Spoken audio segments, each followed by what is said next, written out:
Ce soir, coup de projecteur sur une artiste congolaise que nous avons le plaisir de recevoir. Bonsoir Mireille Sianyembo. Bonsoir. Merci d'être avec nous. Vous êtes née à Kalemi, en République démocratique du Congo.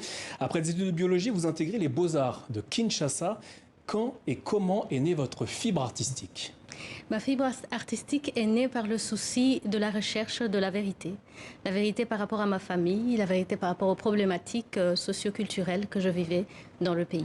Et alors, je devais me situer et m'intégrer en médecine après mes études, mais je me suis dit non, je vais aller faire l'art parce que j'ai besoin de m'exprimer.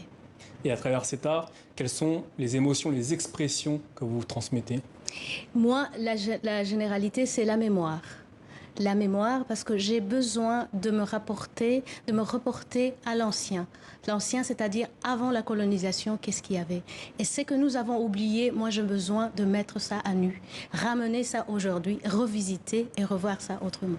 Vous vivez en Belgique depuis plus de 6 ans maintenant. Vous vous définissez comme une artiste visuelle. Qu'est-ce que c'est une artiste visuelle?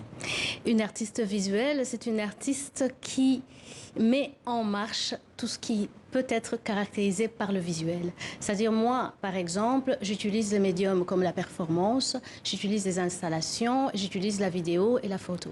Mais précisément, je vais prendre d'abord ce qui est mon travail artistique et qui est des peintures textiles. Je vais prendre cela et quand je travaille, je finis de travailler, je vais proposer et mettre en avant par une performance ou par une installation. À travers vos créations, vous revisitez le textile africain. Pour quelle raison? C'est le souci de pouvoir penser à ce qui était avant. Parce qu'aujourd'hui, nous ne pensons qu'à ce qui est aujourd'hui. Et aujourd'hui, nous avons le textile d'aujourd'hui, mais nous avons oublié le textile d'hier. Et pour moi, aujourd'hui, je me dis, je peux être la bouche qui va faire parler du textile d'avant. Alors justement, quel est le textile d'aujourd'hui et celui d'hier? Le textile d'aujourd'hui, nous parlons beaucoup du wax. Et dans mon pays, le Congo, il y a un exemple. Nous avons beaucoup le temps de valoriser que le pagne wax, le tissu wax. Or, avant le tissu wax, nous avons beaucoup de textiles, par exemple les tapisseries Kuba, que nous avons oubliées. Mais moi, je me suis dit, pourquoi est-ce que je vais continuer à porter, à valoriser ce tissu wax aussi longtemps que je sais que j'ai des belles choses qui se faisaient dans le temps ancien. Alors, je me suis consacrée à faire la revalorisation du textile ancestral oublié au profit du pagne wax. Et ma révalorisation se trouve sur la fibre de raffia. Pourquoi la fibre de raffia? Parce que c'est la matière première qui permettait à mes ancêtres de pouvoir créer des textiles.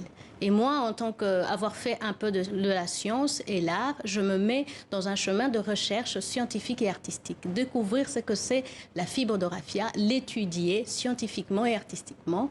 Et je suis arrivée à produire de la teinture et à produire un pigment. Ces deux éléments deviennent mes outils avec lesquels maintenant je m'exprime en art.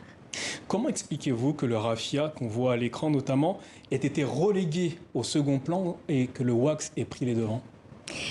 Ça, je crois que c'est notre volonté propre en Afrique. Nous avons décidé d'aller dans la facilité parce que nous savons que le wax est un tissu en coton que nous pouvons laver facilement et puis il y a des belles couleurs. Mais nous avons oublié que dans la facilité, il y a un grand oubli de ce qui était une grande richesse dans le raffia. Nous ne nous mettons plus dans la concentration de ce qu'était le passé du raffia. C'est aussi la colonisation qui a amené aussi cela, mais maintenant, il est temps de prendre notre propre décision et se dire, est-ce qu'il n'est pas grand temps maintenant de se concentrer au passé et à sa richesse dans le textile? Vous et plusieurs autres artistes participiez jusqu'à cette semaine avec la galerie Cubart en Belgique à l'exposition Mke qui signifie femme en swahili. Quelle place occupent les femmes dans vos créations? Une grande place. Parce que ma première chose, c'est se dire que la femme a beaucoup de la valeur, mais il faut qu'elle le sache elle-même. C'est pourquoi il y a une grande place dans mon exposition et dans mes travaux artistiques. C'est pour que je puisse donner la possibilité, que je sois la bouche de ces femmes-là qui ne savent pas parler, pour leur dire il est temps qu'on se regarde soi-même et qu'on cherche les richesses qu'on a en nous. Il y a plein de richesses en nous, on est capable de faire de grandes choses. On va voir apparaître à l'écran une de vos œuvres. Elle était notamment visible lors de l'exposition Cubart en Belgique. On va la voir apparaître à l'écran. Quel est le message que vous avez voulu transmettre à travers ces dessins? À travers ce dessin, je voulais dire que la femme, tu es le miroir. Le miroir de cette femme ancestrale. Parce qu'aujourd'hui, nous voyons beaucoup trop parler de la femme d'aujourd'hui, mais nous oublions que cette femme ancestrale avait du pouvoir. Elle avait du pouvoir, elle avait de la force. Et allons puiser la force en elle. Cette force, elle est quelque part en nous. Voilà pourquoi sur cette œuvre, vous voyez la femme à la main, à la tête. C'est pour dire que n'allez pas chercher loin femme africaine ou femme congolaise ou en général la femme du monde. Allez chercher en vous, vous allez trouver les fragments de la force de la femme qui était là un jour, quelque part en Afrique. Merci Mireille Asianembo d'avoir répondu à nos questions ce soir. Merci à vous de nous avoir suivis. On se retrouve demain pour de nouvelles infos africaines. Belle soirée à tous sur TV5 Monde.